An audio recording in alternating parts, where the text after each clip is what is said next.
Hello, it's Shaun Brookhouse from Brookhouse Hypnotherapy. Thank you very much indeed for watching this little snippet of a video.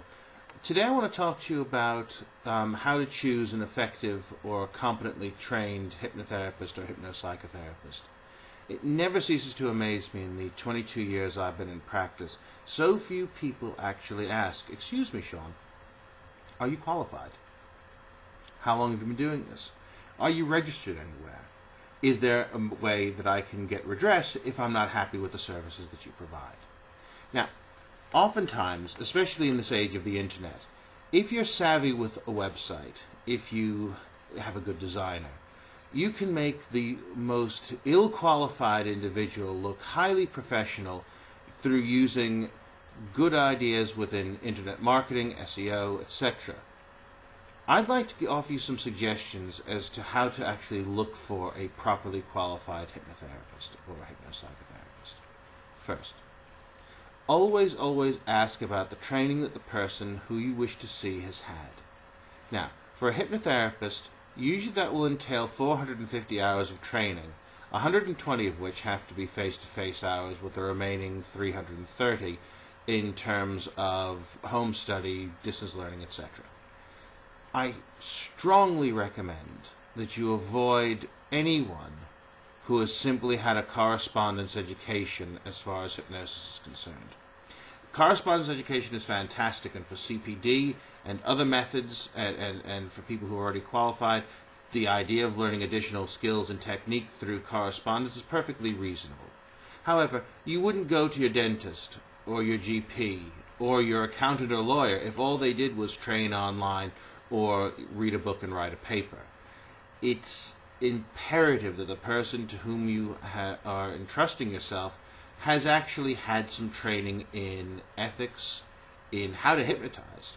There's no greater way of being able to determine whether a person is any good at this or not is to determine in their training whether they've actually hypnotized a living soul, as it were.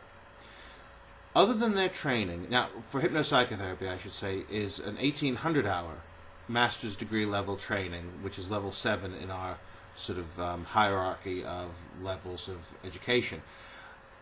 It's very important that if you consult a hypnotherapist who also claims to be a psychotherapist, that you ensure that their credentials are valid. In my opinion, the only valid psychotherapy qualification for people in our work are people who are registered through the United Kingdom Council for Psychotherapy. You can find their details at www.psychotherapy.org.uk. It's very important as well that hypnotherapists, if you're going to seek a hypnotherapist, that the hypnotherapist that you seek operates within their scope of practice. Very often people want to be helpful. Very often people want to, we come into this profession because we want to help people. But we also have to know our limitations. And if you look online, you've probably seen any one of a number of ridiculous claims that hypnosis can help you to grow your hair, hypnosis can help to grow your sexual organ. This sort of thing demeans us all. And in reality, what we should be insisting upon, those who will take on the job of leadership within our field, is that we push aside all of this nonsense of what hypnosis can and can't do. We are clear, academically speaking, the procedures and the types of treatment that we can do. There are several academic journals dedicated to hypnosis, and there's plenty out there, from behavioral modification to anxiety to stress management to pain control, etc., where there's plenty out there that a hypnotherapist can work with. There's also plenty more hypno-psychotherapists can work with because of their more in-depth training within the psychological arts. Hypno-psychotherapists will have had a mental health placement, for example. They would have observed in a mental health facility. They will take on regular supervision. And by the way, that's a very key question that you want to be able to ask the person to whom you're going to consult. Are they currently in clinical supervision?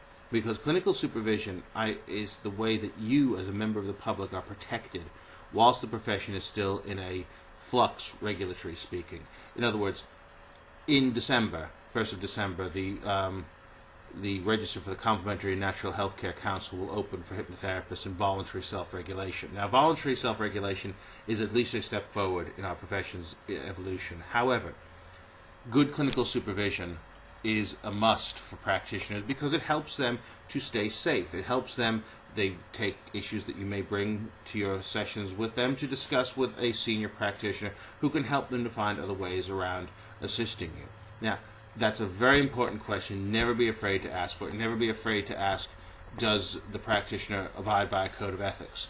Do they have a copy of that code of ethics? Can you see it? Is there a complaints procedure that they can follow if they are somehow unhappy with you? Most professional organizations will provide these services. Now, what I would like to suggest to you is certain organizations that I think you would do well to consult if you are indeed looking for a hypno-psychotherapist. And the one that I would recommend above all is the National College Student and Alumni Guild. They can be found at www.hypno-psychotherapy.net. These parties, these practitioners practice to a strict code of ethics, a legitimate complaints and disciplinary procedure. They are a member of UCCHO, which is the United Kingdom Council, the UK Confederation of Hypnotherapy Organizations, of which I am the founding chair back in 1998. The purposes of UCCHO was to ensure that the profession was able to maintain being professional. So you could do an awful lot worse than consulting a practitioner who's registered with the National College Student and Alumni Guild. If you have any questions, whether you choose to seek me or not is entirely academic at this stage. If you have questions about a practitioner's qualifications that you don't understand, or if you have questions that you would like to ask me with regards to hypno-psychotherapy training or hypnotherapy training, please feel free to contact me on inquiries, ENQUIRIES, at hypno-nlp.com, or ring me free on 0800-849-6327. I wish you well in your search for a properly qualified hypnotherapist or hypno-psychotherapist, and if I can be of any service in the future, please don't hesitate to contact me on the details I've given.